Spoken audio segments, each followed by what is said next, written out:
Et voilà, et voilà, et voilà.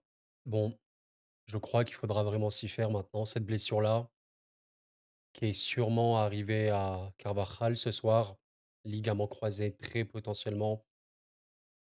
Faudra s'y faire. Malheureusement, on verra cette blessure de plus en plus.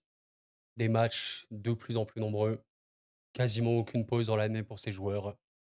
Des robots, des esclaves, entre guillemets, du système du football d'aujourd'hui. Bon, c'est pas totalement le sujet, mais honnêtement, mes chers amis, je suis inquiet pour le Real Madrid. Je vais pas faire le mec ou quoi. Vous savez que je suis franc ici, il n'y a pas de problème. Je suis inquiet pour ce Real Madrid, sincèrement.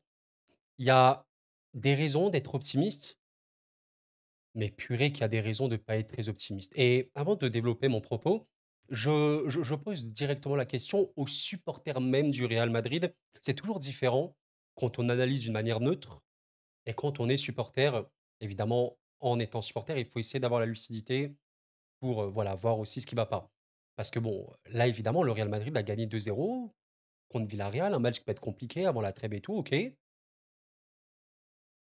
Dans le contenu, mes chers amis, je vous montre les stats à la mi-temps pour le Real Madrid au niveau des expected goals. On a 0,34 XG, 0 grosse occasion. À la 80e, on a 0,47 XG, 0 grosse occasion. À la fin du match, c'est exactement la même chose. On a eu un match et c'est pas la première fois, mais là, on l'a vraiment bien, bien vu. Un match qui, offensivement, dans la production, n'allait absolument pas. Et comme je l'ai montré dans l'introduction, la cerise sur le gâteau terrible, Carvajal qui hurle de douleur, qui hurle, qui pleure, qui sort sur civière. Il se tient le genou, très potentiellement, mesdames, messieurs, je vous le dis. Carvajal est sûrement out jusqu'à la fin de saison, un peu comme son confrère espagnol Rodri avec Manchester City. Les ligaments croisés vont être de plus en plus touchés chez les footballeurs.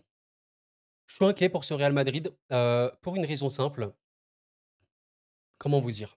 En fait, je sais qu'il y en a qui aiment pas qu'on parle de lui, mais il faut en parler, les gars, je suis désolé. Qu'est-ce qu'il y a déjà, avant de développer mon propos, les gars, qu'est-ce qu'il y a de différent entre le Real Madrid de la saison dernière et ce Real Madrid-là? On est d'accord que c'est pas l'équipe qui a changé le plus du tout au tout. Elle n'est pas passée, voilà, de 11 joueurs et l'année prochaine, 11 joueurs différents. Non. Qu'est-ce qui s'est passé? Bah, vous le savez très bien. L'arrivée de Kylian Mbappé, bien évidemment, et l'autre fait très important, même bien plus important, le départ de Tony Kroos. C'est la chose la plus importante qui est arrivée au Real entre les 2 saisons. Et vous voyez, quand on voit un peu le football de loin, je pense notamment aux consommateurs de football un peu occasionnels qui regardent pas et qui suivent pas le football. Bon, ils se disent: «OK, Kroos est parti, allez, je connais un peu Kroos de nom, il est fort au milieu de terrain, mais bon, Mbappé est arrivé, le Real Madrid va être trop fort, machin et tout». Le problème, c'est que le football, ça marche pas comme ça. J'ai essayé de vous faire une petite planche tactique de ce Real-là, en tout cas qui était aligné face à Villarreal. Bon, on avait, allez, encore une fois, un sort de 4-4-2 avec Vinicius et Mbappé, mais vous le savez très bien, les 2 sont des joueurs du demi-espace gauche. Quand on entend le demi-espace gauche, bon, tu peux être soit pur ailier, soit allez, tu peux être attaquant de soutien, mais plutôt côté gauche. Le demi-espace, vous coupez le terrain en deux. Oui, Kylian et Vinicius sont de ce côté-là. Ça laisse un vide complètement à droite. Ça, c'est pas possible. Ce n'est pas possible. Tu peux pas, en fait, être le Real Madrid là, et c'est pour ça qu'on est un peu strict, un peu sévère, et vous le comprenez que je le sois dans cette vidéo. Pourquoi je suis inquiet? Parce que l'effectif du Real, enfin, s'il vous plaît, mes chers amis, regardez les joueurs les plus valorisés du monde du football. Première position, tu as Erling Haaland, qui devient le premier joueur, je crois, à être à 200 millions depuis quelques années. Après, tu as trois joueurs du Real à 180. Jude, Vinicius et Kylian. Tu descends un petit peu, tu vois Federico Valverde, Rodrigo ici. L'effectif du Real est absolument absurde. C'est largement, j'allais dire, un des meilleurs effectifs du monde, si ce n'est le meilleur. En tout cas au niveau de l'individualité, mais vous le savez tout aussi bien que moi. Les noms dans le football ne veulent rien dire. Ils ne veulent rien dire, ces noms-là. C'est un coach, le chef d'orchestre, qui concocte une équipe de football et même, ouais, des joueurs un peu plus modestes, qu'on connaît pas forcément, eh ben, peuvent devenir une équipe formidable.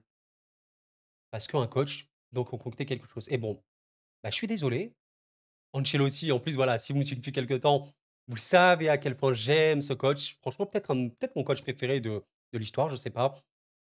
Mais aujourd'hui, Ancelotti est pour moi face à une impasse.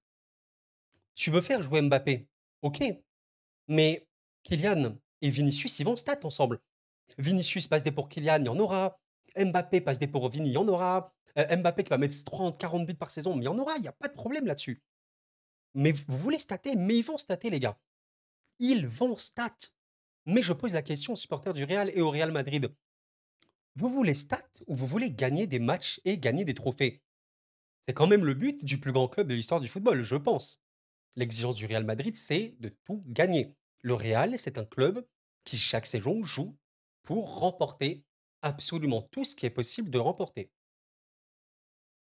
Mon avis à moi, simple amateur de football, simple passionné, qui n'a passé aucun diplôme concernant le monde du football, mon simple avis à moi, en l'état, avec ça, le Real Madrid n'est pas aussi compétitif qu'il devrait l'être. Comment le Real Madrid a réussi à être autant compétitif ces dernières saisons? Alors, il y a un truc bien à eux, hein, cette grinta, cet ADN Real Madrid, c'est vrai. Qu'Ancelotti notamment a inculqué. Zidane avant lui, par exemple, ça c'est vrai. Il n'y a pas de problème. Mais, le Real était très fort dans son équilibre. Le Real était une équipe compliquée à déstabiliser. Même si, bah, on prend l'année dernière, c'était pas la meilleure équipe du tout, hein. C'était pas du tout la meilleure équipe du Real Madrid. Mais pour les battre, purée, il fallait se lever tôt.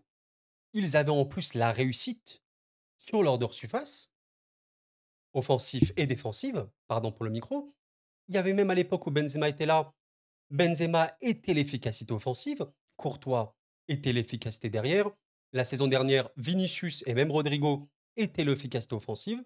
Derrière, ça assurait également. C'était solide, c'était équilibré.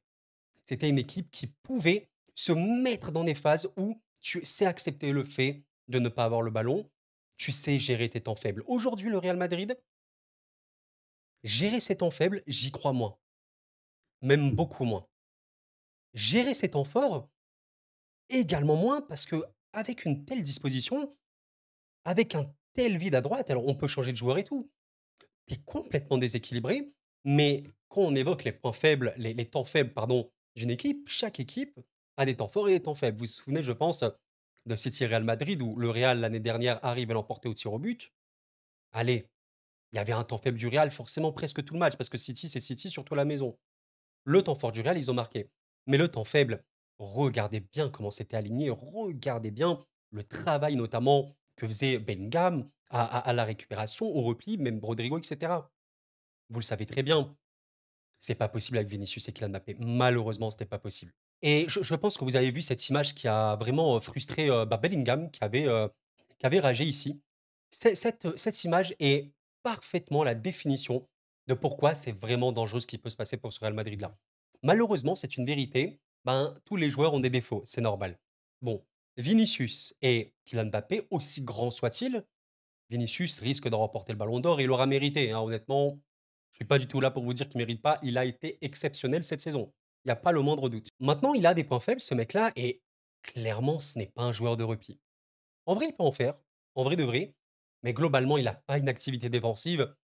Oula, on monte aux étoiles, pas du tout.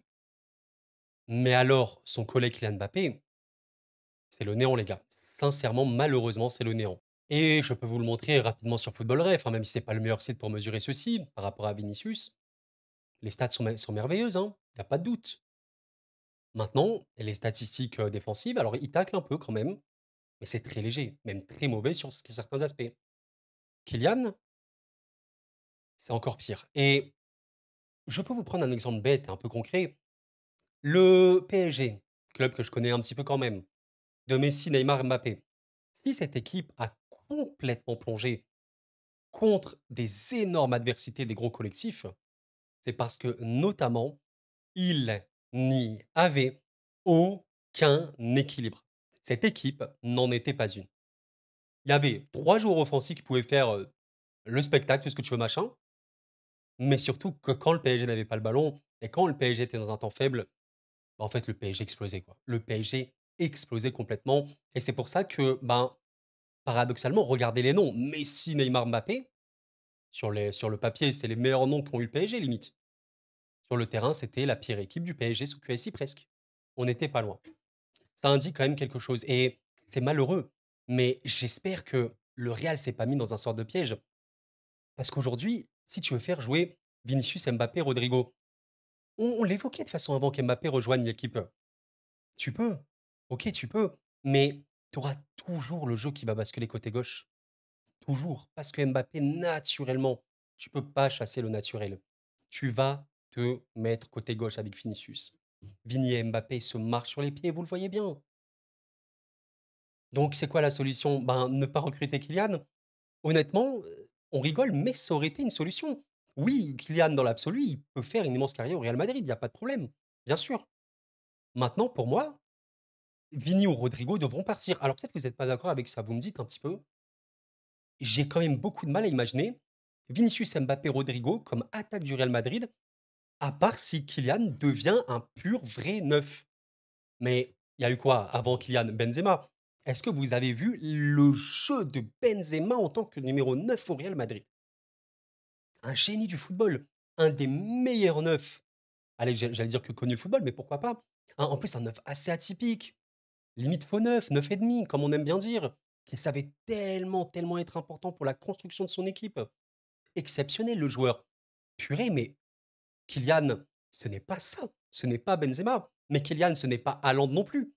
C'est pas un pur buteur, c'est un joueur de demi-espace. Il a commencé comme ça à Monaco, même sur le côté droit. Il a évolué comme ça au PSG, etc. machin, mais c'est globalement un joueur de demi-espace. C'est triste pour ce Real, quoi.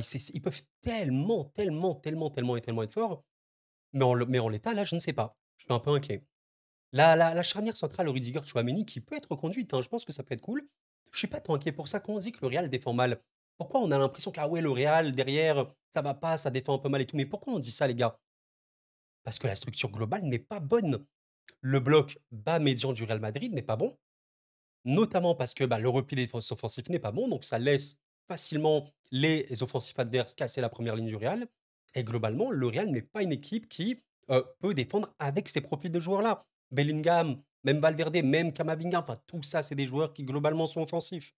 Modric, je suis d'accord, Valverde, bien sûr, il est énorme, hein, c'est honnêtement peut-être le meilleur joueur du Real depuis le début de saison. Il a un volume extrême, bien sûr qu'il peut faire plein de retours. Bellingham, évidemment également, mais maintenant vous le savez bien, Valverde et Bellingham, c'est des joueurs qui offensivement peuvent tellement apporter. C'est pas des dans le tandem du Real Madrid, c'est pas des mecs qui tu les vois comme des mecs qui vont récupérer être défensifs et tout sur un match.